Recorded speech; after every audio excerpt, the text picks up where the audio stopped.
She noticed tiny droplets of condensation on top of the container.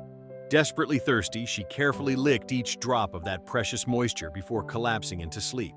The next morning, she was awakened by raindrops tapping on the ceiling, an unexpected blessing. She quickly gathered lunchboxes to collect the rainwater for later.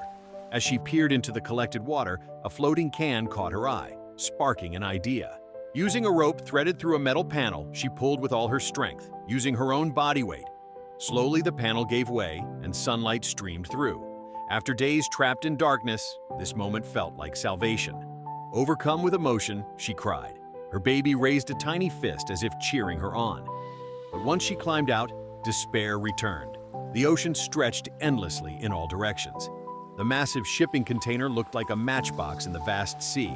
Just a mother and her baby, so small, so fragile. Although she had escaped the container, how could she escape the ocean?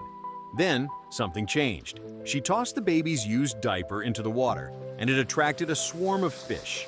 Inspired, she tied a utility knife to a metal bar, attached it to a rope, and made a makeshift spear. But the surface of the water was too far. She tried over and over, exhausting what little strength she had. Suddenly, a plane flew overhead. Her chance. She rushed inside the container, smashed a TV screen, and tried to use the reflective glass to signal.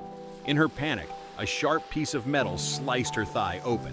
Gritting her teeth through the pain, she held up the glass, hoping the plane would see. But it didn't. Another hope. Gone. She returned inside to tend the wound.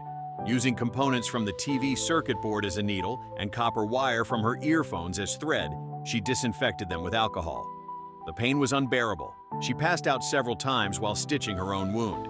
Later, she wove a fishing net from the earphone wire. She dropped it into the sea using her baby's diaper as bait.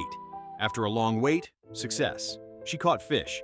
Finally, she had food. She even kept the extra fish alive for later. She wrote a message, sealed it inside a lunchbox, and cast it into the sea, hoping someone, somewhere, might find it. Every day, she sat on top of the container, waiting for a ship to appear. Days turned to weeks. Still nothing. The water inside the container kept rising. It was only a matter of time before it sank. She built a tiny raft for her baby out of lunchboxes. As the water climbed, they stayed near the bottom of the container. One night, as she went inside for supplies, the container tilted. The baby's raft slid into the ocean. In her panic, her leg became tangled in a rope, and the container quickly filled with water, sinking fast. In a desperate moment, she cut the rope with a small knife and escaped to the surface. But the raft and her baby were gone.